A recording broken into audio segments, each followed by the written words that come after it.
नमस्कार, मैं हूं मोनिका और आप देख रहे हैं वॉइस नेशन। वक्त तो चला है उत्तर प्रदेश की तमाम अहम खबरों का। खबर कन्नौज से है, जहां पर आज गंगा दशहरा के पर्व पर करीब 1.5 लाख श्रद्धालुओं ने गंगा घाट पर आस्था की डुबकी लगाई है। वहीं श्रद्धालुओं की सुरक्षा व्यवस्था में भारी पुलिस बल भी मौके पर मुस्तैद रहा। इत्र नगरी के महादेवी गंगा घाट पर दशहरा पर्व पर बड़ी संख्या में श्रद्धालुओं ने पहुंचकर गंगा जी में डुबकी लगाई। गंगा में स्नान करने के बाद श्रद्धालुओं ने विधि विधान से गंगा तट पर बने मंदिरों में पूजा अर्चना की, साथ ही वस्तुओं को दान कर सुख समृद्धि की कामना की।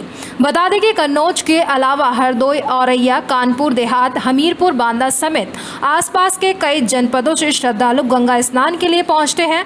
ग्रंथों व पौराणिक कथाओं के अनुसार गंगा दशहरा हर साल ज्येष्ठ शुक्ल की दशमी को मनाया जाता है। कहा जाता है कि ज्येष्ठ शुक्ल दशमी को मां गंगा का पृथ्वी पर अवतरण हुआ था। उन्होंने इसी दिन राजा भगीरथ के पूर्वजों का उद्धार किया था, जिससे उन्हें मोक्ष की प्राप्ति हुई थी। इसलिए इस दिन गंगा में स्नान और दान का बहुत ज्यादा महत्व है। कहा जाता है कि इस दिन जो भी कुछ दान करे उसे 10 की संख्या में करें। मान्यता है कि गंगा दशहरा पर्व पर गंगा में स्नान करने वालों के सभी पाप धुल जाते हैं। गंगा में स्नान कर पूजा अर्चना करने के बाद तरबूज, खरबूज, आम, पंखा, शरबत, मटका आदि वस्तुएं दान करने का खास महत्व है। महादेवी गंगा घाट पर जगह जगह श्रद्धालुओं की प्यास बुझाने के लिए शरबत के स्टॉल लगे नजर आए। गंगा दशहरा पर्व पर करीब 1.5 लाख से भी ज्यादा श्रद्धालुओं ने यहाँ स्नान किया। वहीं सुरक्षा की दृष्टि से प्रशासनिक अफसर लगातार सुरक्षा व्यवस्था का जायजा लेते रहे। गंगा स्नान करने आए हैं, गंगा स्नान किया है, पूर्वजों को नहाना था, उनको नहा दिया, तो यही पूजा पाठ है वो करिए अपना। बढ़ते हैं अगली खबर की ओर। खबर फतेहपुर से, जहां के एक कॉलेज में नकल का वीडियो सोशल मीडिया पर जमकर वायरल हो रहा है, जिसमें छात्र छात्राएं नजदीक बैठकर पेपर दे रहे हैं और इस दौरान उनके हाथों में नकल की पर्चियां और मोबाइल भी नजर आ रहे हैं। आपको बता दें कि फतेहपुर जिले में नकल विहीन परीक्षा के दावे फेल होते नजर आ रहे हैं। नकल का एक ऐसा ही वीडियो सोशल मीडिया पर जमकर वायरल हो रहा है, जिसमें देखा जा सकता है कि किस तरीके से छात्र और छात्राएं नजदीक बैठकर पेपर दे रहे हैं और उनके हाथ में नकल की पर्चियां और मोबाइल भी मौजूद है। वायरल वीडियो फतेहपुर के बिंदकी तहसील के SS स्वर्गवासी परशुराम उमराव डिग्री कॉलेज, आजमपुर गढ़वा, अमौली का बताया जा रहा है। बता दें कि वायरल वीडियो 27 मई को दूसरी पाली में हुई BSc फाइनल ईयर के फिजिक्स के पेपर का बताया जा रहा है। परीक्षा रज्जू भैया स्टेट यूनिवर्सिटी प्रयागराज की तरफ से हो रही थी। हाथ में मोबाइल और नकल के लिए पर्ची के अलावा स्कूल के टीचरों की मौजूदगी में नकल का यह वीडियो वायरल होने के बाद प्रशासन के बंदोबस्त की पोल खुल गई है, जबकि नियम के मुताबिक परीक्षा सेंटर पर मोबाइल पूरी तरीके से प्रतिबंध होता है और CCTV की निगरानी में परीक्षा कराने के यूनिवर्सिटी के आदेश रहते हैं। इसके बावजूद नियमों को ताक पर रखकर स्कूल प्रबंधक और संचालक ने परीक्षा करवाई है, जिसका वीडियो वायरल हो रहा है। जानकारी के मुताबिक ये एग्जाम 7 मई को होना था, लेकिन इस दिन नीट का पेपर होने की वजह से परीक्षा के दिन में बदलाव किया गया था और परीक्षा के लिए 27 तारीख तय की गई थी। बता दें कि नकल कराने के एवज में छात्र छात्राओं से मोटी रकम भी वसूल स्कूल प्रबंधक की तरफ से की गई है। बढ़ते हैं अगली खबर की ओर। खबर मेरठ से है, जहां पर मवाना प्रशासन ने पूर्व मंत्री सपा विधायक शाहिद मंजूर की 28 बीघा जमीन कुर्की है। आपको बता दें कि पूर्व मंत्री सपा विधायक शाहिद मंजूर की 28 बीघा जमीन पर मवाना प्रशासन ने कुर्की की कार्रवाई की है। सपा विधायक ने राजकीय संपत्ति गंगनहर की भूमि पर कब्जा किया हुआ था। सरकारी जमीन पर शाहिद मंजूर और आरिफ मंजूर ने कब्जा किया था। बता दें कि कुछ दिन पहले मंत्री सपा विधायक की खड़ी फसल पर ट्रैक्टर और JCB चलाए गए थे। सरकारी 30 बीघा जमीन पर सपा विधायक शाहिद मंजूर का कब्जा था। इस जमीन का 2012 में सपा सरकार के चलते सरकारी जमीन का बेमाना कराया गया था। एक शिकायती प्रार्थना पत्र मोहसिन की तरफ से प्राप्त हुआ था, जो राधना के निवासी हैं, कि ये सरकारी भूमि है 1361, जो 15/2 नवैयत की भूमि है, उस पे ईख की फसल लगी हुई थी और उसका प्रबंधन वर्तमान में हाजी मोहम्मद आरिफ सन ऑफ मंसूर अहमद निवासी किठौर उनके पास है। तो वहाँ पे गन्ने की फसल लगी हुई थी। इन्हीं दो पक्षों के बीच में विवाद हुआ था, जिस आधार पे न्यायालय उप जिलाधिकारी के वहाँ से भूमि की कुर्की कर ली गई है और फसल की नीलामी के लिए प्रोसेस करा दिया गया है। बढ़ते हैं अगली खबर की ओर। खबर झांसी से है, जहां पर बाजार में पानी की समस्या को लेकर क्षेत्रवासियों ने जाम लगा दिया। वहीं सूचना मिलने पर मौके पर पहुंची पुलिस ने क्षेत्रवासियों को बड़ी मुश्किल से समझा बुझाकर जाम खुलवाया। कोतवाली क्षेत्र के बड़ा बाजार में पानी की समस्या को लेकर क्षेत्रवासियों ने जाम लगा दिया। पार्षद के नेतृत्व में जाम लगाए क्षेत्रवासियों को किसी प्रकार पुलिस ने समझा बुझाकर जाम खुलवाया। वार्ड नंबर 59 के पार्षद संजीव गुप्ता के नेतृत्व में बड़ा बाजार में क्षेत्रवासियों ने जाम लगा दिया। मंगलवार होने के चलते बाजार बंद होने पर जाम लगने से ज्यादा परेशानी का सामना जनता को नहीं करना पड़ा। सूचना मिलने पर पहुंची पुलिस ने क्षेत्रवासियों को और पार्षद को समझा बुझाकर जाम खुलवाया। वहीं आक्रोशित क्षेत्रवासियों का कहना है कि पानी की समस्या को लेकर वे संबंधित अधिकारियों के पास कई बार जा चुके हैं, लेकिन उनकी समस्या का समाधान अभी तक नहीं हुआ है, जिससे आक्रोशित होकर सभी क्षेत्रवासियों ने आज जाम लगाया है। आज जाम लगाया है हमने। कब तक आप जाम लगाए रहेंगे? जब तक मेरी पानी की समस्या समाधान नहीं होगा तब तक मैं जाम लगा। पानी की समस्या वार्ड नंबर 59 में ये मजदूर वाली गली आती है, डरू भोंडेला आता है, बासदेव आता है, पन्ना लाल आता है, वहाँ कहीं पानी नहीं है। बकाया हर जगह पानी आ रहा है। आपने जेई से शिकायत की? मैंने जेई से शिकायत की, एसडीएम से शिकायत की। उन्होंने आश्वासन दिया कि आ जाएगा, 11 बजे तक आ जाएगा, लेकिन मैंने इंतज़ार किया, 2 दिन इंतज़ार किया। अभी मैंने फ़ोन लगाया तो बोले मेरी समस्या है, जेई साहब को फ़ोन लगाया जाए। जेई साहब को लगाया, वो फ़ोन नहीं उठा रहे हैं। लाइनमैन को लगाया, बोले किसको फ़ोन लगाया, देख के लगाओ। 59 से पार्षद है। अच्छा, किस लिए जाम लगाया आज? सर ये पानी की समस्या बहुत ज़्यादा है यहाँ पे, और अधिकारी कोई सुनता नहीं है। 15 दिन से नल नहीं आ रहा है। अभी लाइन खराब होने का बहाना ले रहे थे, उससे पहले भी नहीं आ रहा था पानी। अभी लाइन भी ठीक हो गई, उसके बाद ही पानी नहीं आया। बढ़ते हैं अगली खबर की ओर। खबर गाजियाबाद से, जहां पर पुलिस ने चेकिंग के दौरान बाइक चोरी करने वाले गैंग का खुलासा किया है। वहीं गिरफ्तार किए गए गैंग के 5 सदस्यों से चोरी की 20 मोटरसाइकिलें बरामद हुई हैं। 19 साल के युवाओं ने मेहनत करने की बजाय पैसे कमाने के लिए मोटरसाइकिल चोरी करना ज्यादा आसान समझा।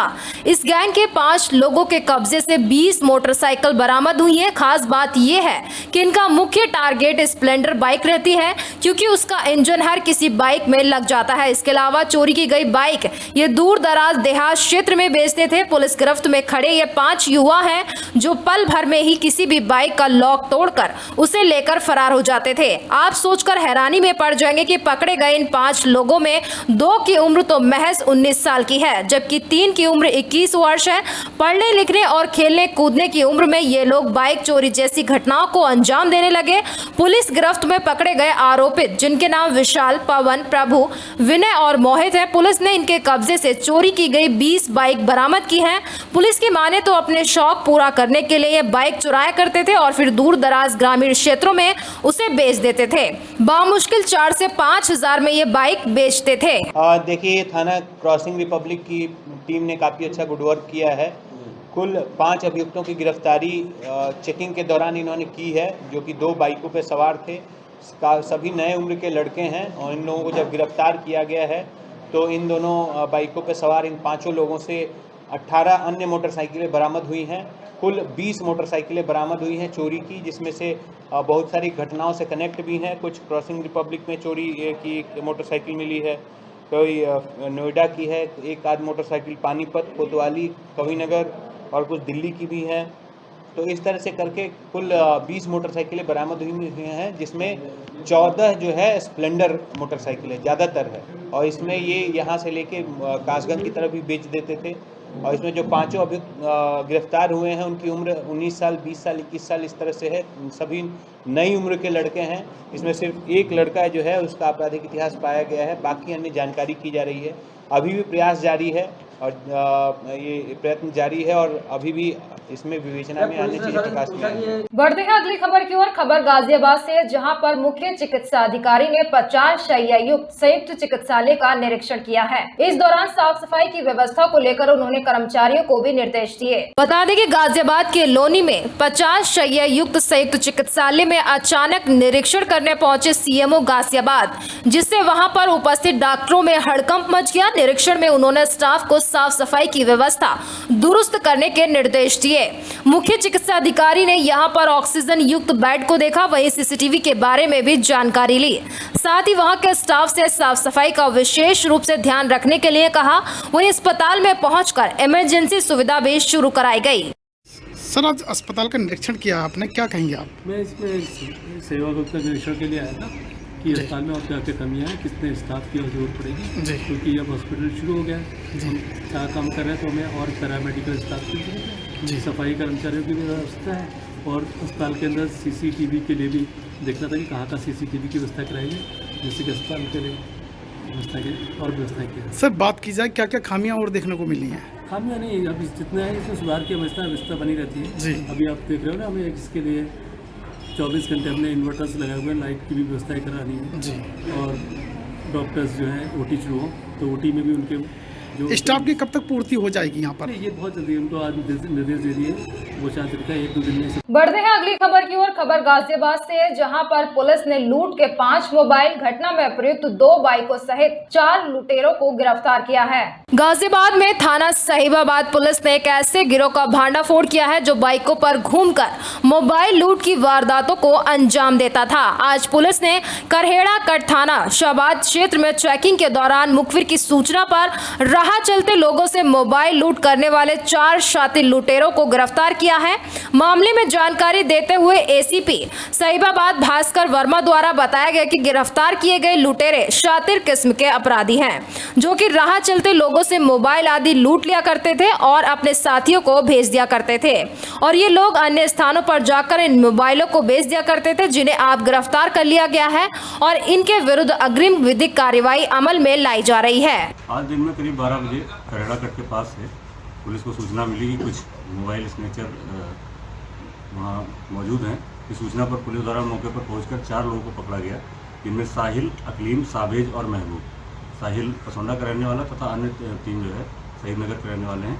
ये चारों लोग यहाँ के विभिन्न क्षेत्रों में प्लस दिल्ली और NCR में भी इस तरह की घटनाएं करते थे, जिसमें साहिल और अकलीम ये लोग मोबाइल को स्नैच करते थे और तथा उसके बाद साबेज और महबूब उसको कलेक्ट करके उसके रेट के हिसाब से जिस तरह का मोबाइल है उनको पैसा देते थे तथा वो मोबाइल पार्ट्स को विभिन्न तरीके से जगह जगह सप्लाई करते थे। बढ़ते हैं अगली खबर की ओर। खबर गाजियाबाद से है, जहां पर RLD प्रमुख जयंत चौधरी ने समरसता कार्यक्रम में कार्यकर्ताओं को संबोधित करते हुए केंद्र सरकार की नीतियों पर निशाना साधा है। गाजियाबाद के संजय नगर रामलीला ग्राउंड पहुंचे RLD प्रमुख जयंत चौधरी अपने समरसता कार्यक्रम के तहत कार्यक्रम को संबोधित करते हुए कहा कि यूपी के मुख्यमंत्री उत्तर प्रदेश आते ही दंगों की याद और बात करना शुरू कर देते हैं, तो ऐसे में जरूरी है कि समरसता अभियान चलाया जाए और भाईचारे की बात की जाए, क्योंकि राजनीति मंचों से ऐसी बातें होनी बंद हो गई हैं।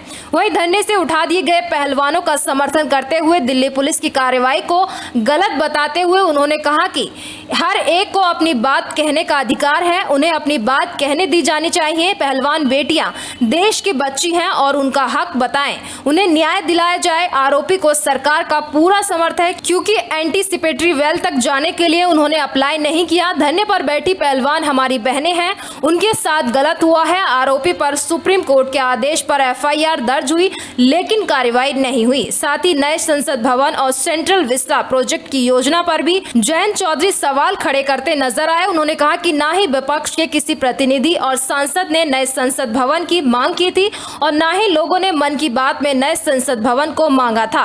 सेंट्रल विस्टा में हजारों करोड़ रुपए खर्च किए गए। पुरानी खूबसूरत इमारतों को तोड़कर बनाया गया ताकि ग्रेट एम्पायर अपनी पीठ थपथपा कर कह सके कि अमृतकाल चल रहा है, अब देश आत्मनिर्भर है। फायदा मिलता हो तो लोगों को भिड़ाओ, लोगों को लड़ाओ, आक्रामक बात रखो, उत्तेजनाएं बढ़ाओ पब्लिक की।